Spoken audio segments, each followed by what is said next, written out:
तो फिल्म की शुरुआत होती है अंटार्कटिक ओशन से। सर्दियों के मौसम में एक बहुत बड़ा शिप जमे हुए समुद्र के अंदर फंस चुका था। कैप्टन हर मुमकिन कोशिश कर रहे थे कि वो इस जहाज को और अपने सभी के सभी पैसेंजर्स को सेफली इस इलाके से निकाल दें, लेकिन ठंड बढ़ती ही जा रही थी और यहाँ जिंदा रहना पॉसिबल नहीं रहा था। तकरीबन ऐसे ही बर्फानी तूफानी रात में इन्हें किसी आदमी के चिल्लाने की आवाज आती है। वो मदद के लिए चिल्ला रहा था। कैप्टन अपने कुछ साथियों के साथ उसकी मदद के लिए यहाँ पहुंचे तो उस आदमी ने कहा, प्लीज या तो मुझे यहाँ से ले जाओ या मुझे मार दो, मुझे तड़पने के लिए यहाँ मत छोड़ना। उसकी हालत पर रहम खाते हुए कैप्टन उसे अपनी शिप के अंदर ले आते हैं, पर ऐसा करते ही इस शिप के पास एक मॉन्स्टर आ गया जो असल में उस आदमी के पीछे पड़ा था और उसी से बचने के लिए मदद मांग रहा था। इस टाइम बस इस मॉन्स्टर के भयानक हाथ और लंबा कद दिखाया जाता है और आते ही ये मॉन्स्टर इस शिप के लोगों पर हमला करना शुरू कर देता है। सभी उससे लड़ते हैं पर कोई जीत नहीं पाता। गोलियों का भी उस पर कोई असर नहीं हो रहा था। ये देखते हुए एक सोल्जर एक ताकतवर मिनी रॉकेट जैसे एक गन से उसके ऊपर हमला करता है, लेकिन मॉन्स्टर उससे भी नहीं मरता, बस इस शिप से नीचे गिर जाता है। उस समय आकर ये मॉन्स्टर अब इनके शिप को जोर जोर से हिलाने लगा था, जिससे शिप के अंदर काफी तोड़फोड़ हो रही थी और इन लोगों की जान खतरे में भी पड़ रही थी। ये देखते हुए ऊपर से कैप्टन उस मॉन्स्टर की पास वाली बर्फ पर कुछ जोरदार चीज मारते हैं, जिससे आसपास की बर्फ टूट जाती है और वो मॉन्स्टर उस ठंडे बर्फीले पानी में दफन हो जाता है। इन लोगों को लगा कि वो मॉन्स्टर अब मर गया होगा, पर ऐसा नहीं था। खैर अब सुबह भी हो जाती है और कैप्टन उसी आदमी के पास आते हैं जिसकी रात उन्होंने मदद की थी और वो पूछते हैं कि आखिर ये मॉन्स्टर तुम्हारे पीछे कैसे पड़ा था। ये सवाल सुनते ही वो आदमी अपनी कहानी सुनाने लगता है और ऐसे सीन्स पास्ट में चले जाते हैं। हम उस आदमी विक्टर का बचपन देखते हैं जिस टाइम वो 12 साल का था। विक्टर एक बहुत बड़े साइंटिस्ट का बेटा था और वो चाहते थे कि विक्टर भी एक साइंटिस्ट बने, एक बहुत ही अच्छा डॉक्टर बने। साथ ही साथ अपनी और अपने डैड की बहुत मेहनतों के बाद विक्टर साइंटिस्ट बन भी गया और वो भी बहुत छोटी उम्र में। लेकिन उनकी साइंस का कोई फायदा ही नहीं हुआ जब विक्टर ने देखा कि वो अपनी मॉम को नहीं बचा पाया। वो अपने डैड पर गुस्सा हुआ कि क्या फायदा है इस साइंस का, जिसकी वजह से हम अपनी माँ को नहीं बचा पाए। उसके डैड उसे समझाते हैं कि किसी इंसान को जिंदा करना हमारे बस में नहीं है और यहाँ से विक्टर की लाइफ का एक नया सफर शुरू हो जाता है।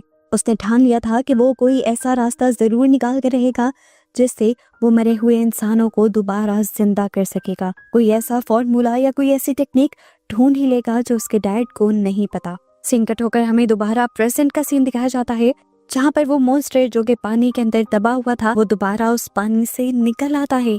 हैरानी की बात थी कि इतने ठंडे पानी के अंदर रहने के बावजूद उससे एक छींक तक नहीं आई थी। उसको दिखाने के बाद सीन्स दोबारा पास्ट में शिफ्ट हो जाते हैं, जहाँ पर विक्टर अपनी कहानी सुना रहा था। विक्टर अपनी सोच पर काम करता रहा और इंसानों को जिंदा करने के तरीके ढूंढता रहा।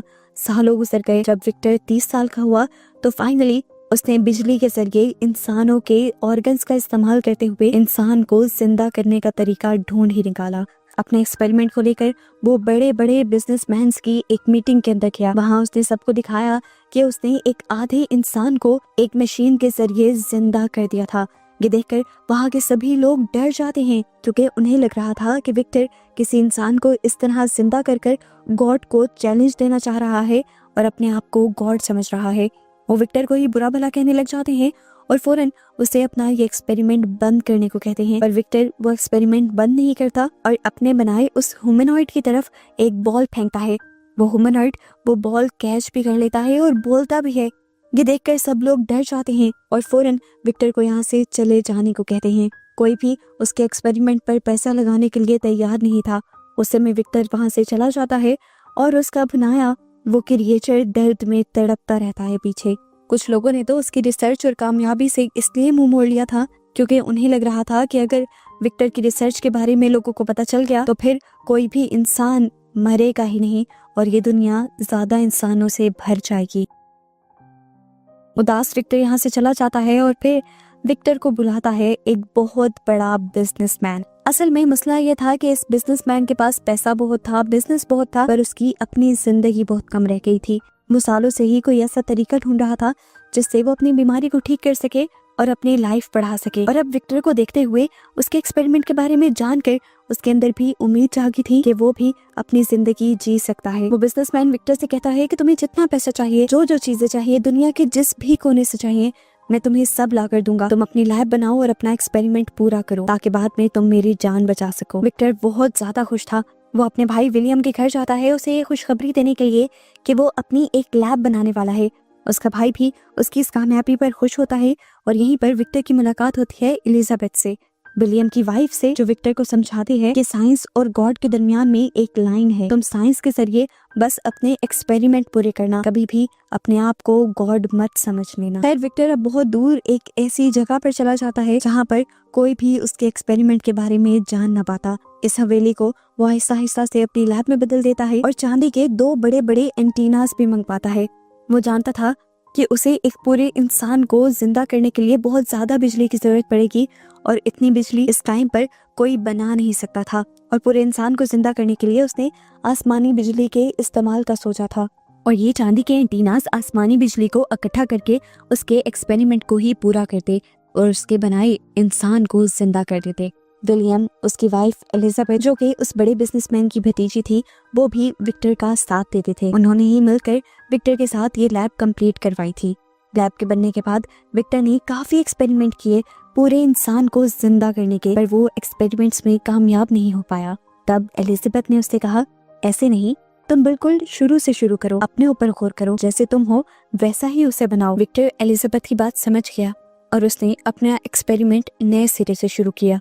उसने अपनी बॉडी के मूवमेंट्स पर ध्यान दी और अपने बनाए ह्यूमनॉइड को मूव करने के लिए उसने स्केलेटन और मसल्स को कुछ तारों से जोड़ा, जिसकी वजह से वो अपने हाथ पांव हिला सकता था, चल सकता था।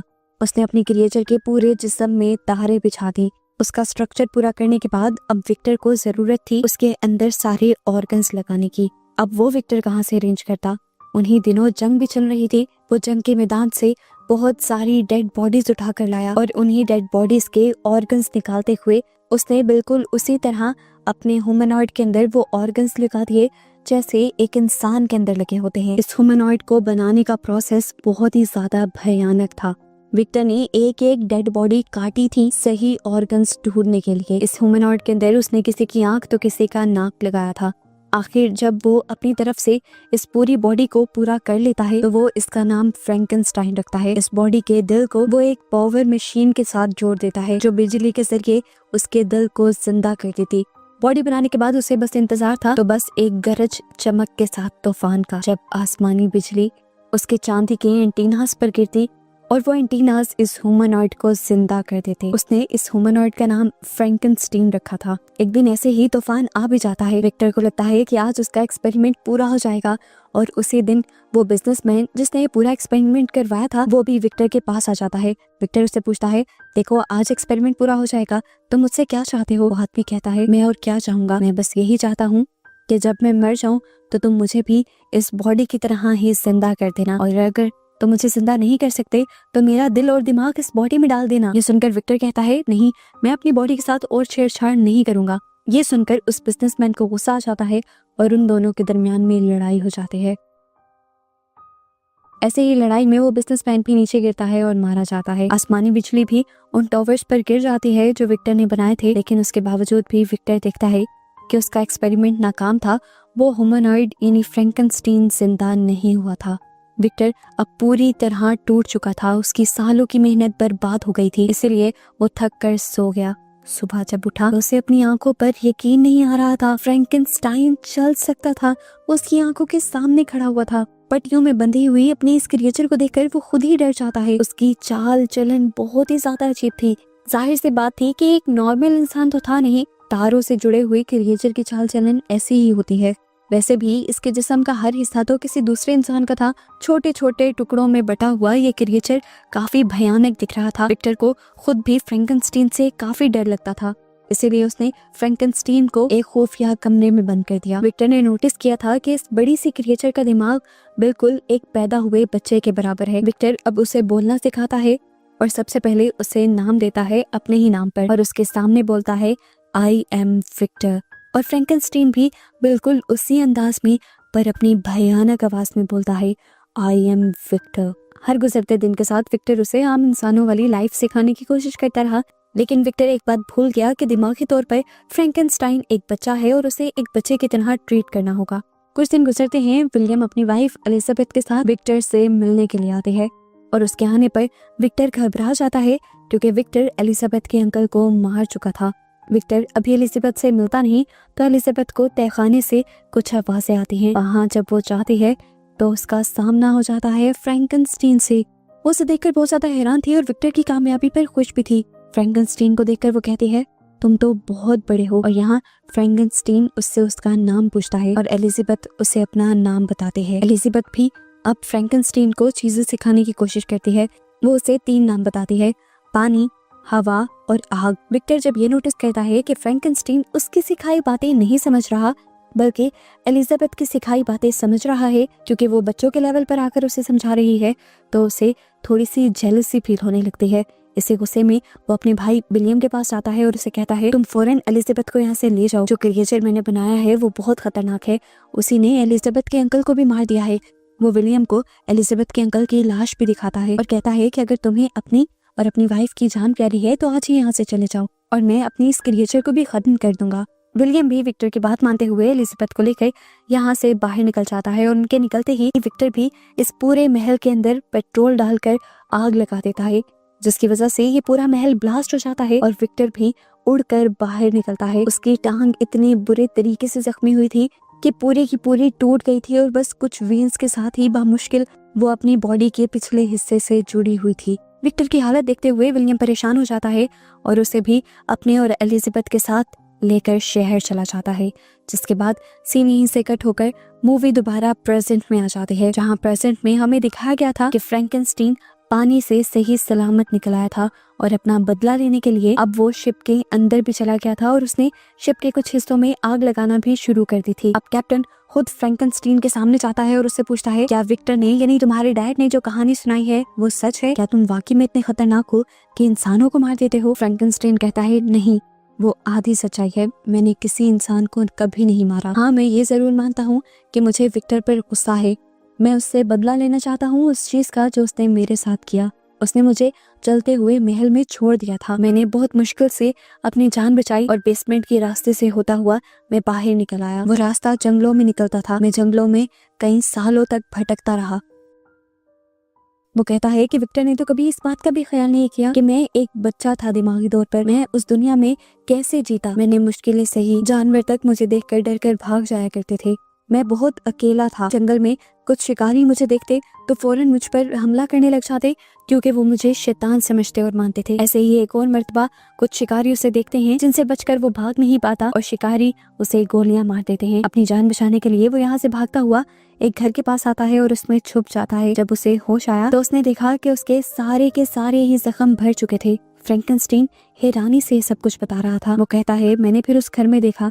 उस घर में काफी सारे लोग रहते थे प्यार से। मुझे भी एहसास हुआ कि मेरी भी ऐसी ही एक फैमिली होनी चाहिए, ऐसे ही लोग होने चाहिए जिनके साथ मैं बात कर सकूं। फ्रैंकनस्टाइन देखता था कि एक ओल्ड मैन अपनी ग्रैंड डॉटर को कुछ पढ़ाया करता था। छुपकर वो सारी बातें समझता, उनकी लैंग्वेज को सुनता, वो सीखता और उनके बिहेवियर को नोट करता था। फ्रैंकनस्टाइन के दिल में भी ये उमंग जागती है कि वो भी इस फैमिली का हिस्सा बन जाए। वो देखता था कि किस तरह फैमिली के लोग अपने अपने कामों पर जाते हैं और घर की जरूरतें पूरी करते हैं। उसने भी इन लोगों की मदद करने के लिए घर की जरूरतें पूरी करने का फैसला किया। कभी वो जंगल से ढेर सारी लकड़ियों के बंडल तोड़कर लाकर इनके पास रख देता था, कभी वो हिरन का शिकार करके इन्हें ला देता था। ये फैमिली हैरान तो होती है कि आखिर इनकी मदद कौन कर रहा है। तब ग्रैंडपा ये कहकर टाल देते हैं कि हो सकता है कि गॉड हमारी मदद कर रही हूँ। खैर, कुछ अर्सा गुजरता है और ये फैमिली घर छोड़कर शहर जाने का फैसला कर लेती है, पर इनके ग्रैंडपा यहीं रह जाते हैं। पता चलता है कि ग्रैंडपा देख नहीं सकते थे लेकिन वो सुन जरूर सकते थे और वो हमेशा से ये बात जानते थे कि फ्रैंकनस्टाइन उनके घर रह रहा है। वो फ्रैंकनस्टाइन को एक इंसान ही समझते थे और वो ये भी जानते थे कि हमेशा से फ्रैंकनस्टाइन ही उनकी मदद किया करता था। उनकी फैमिली के जाने के बाद फ्रैंकनस्टाइन उनके सामने आ जाते हैं और ओल्ड मैन उसे अपने फैमिली मेंबर के तौर पर एक्सेप्ट कर लेते हैं। वो जितना अरसा फ्रैंकनस्टाइन के साथ रहते हैं, फ्रैंकनस्टाइन को इंसानों की तरह जीना सिखाते हैं, उसे पढ़ना सिखाते हैं और इंसानों वाले सभी काम करना सिखाते हैं। एक दिन फ्रैंकनस्टाइन सब कुछ सीख जाता है और ग्रैंडपा उससे बात कर रहे होते हैं। वो उससे पूछते हैं कि तुम कहाँ से आए हो। फ्रैंकनस्टाइन ये सवाल सुनकर चौंक जाता है क्योंकि इसका जवाब तो उसके पास भी नहीं था। ग्रैंडपा उसे समझाते हैं, तुम्हें कुछ तो याद होगा ना कि तुम आखिरी बार कहाँ पर थे। फ्रैंकनस्टीन कहता है, हाँ, जहाँ से मैं आया था मुझे वो जगह याद है, मैं वहाँ पर जा सकता हूँ। ग्रैंडपा उसे समझाते हैं, तुम वहाँ पर जाओ, तुम्हें अपनी लाइफ के बारे में पता चलेगा। उनकी बात मानते हुए फ्रैंकनस्टीन उसी लैब के पास आ जाता है जहाँ पर विक्टर ने उसे बनाया था। यहाँ पर उसे विक्टर के एक्सपेरिमेंट के बारे में पता चलता है और ये जानकर उसे हैरानी होती है कि वो पैदा नहीं हुआ था बल्कि बनाया गया था। और उसे यहीं से विक्टर का एड्रेस भी मिलता है और वो सोच लेता है कि वो विक्टर के पास जाएगा और उससे रिक्वेस्ट करेगा कि वो उसी जैसा एक और क्रिएचर बना दे जिसके साथ वो इस दुनिया में रह सके, सरवाइव कर सके। अपने बारे में जानने के बाद वो फौरन ही ग्रैंडपा के पास आता है उन्हें ये खुशखबरी सुनाने के लिए कि उसे अपने बारे में पता चल चुका है। पर वहां जाकर क्या देखता है कि भेड़ियों ने ग्रैंडपा पर हमला कर दिया था और ग्रैंडपा बिल्कुल मरने की हालत में थे।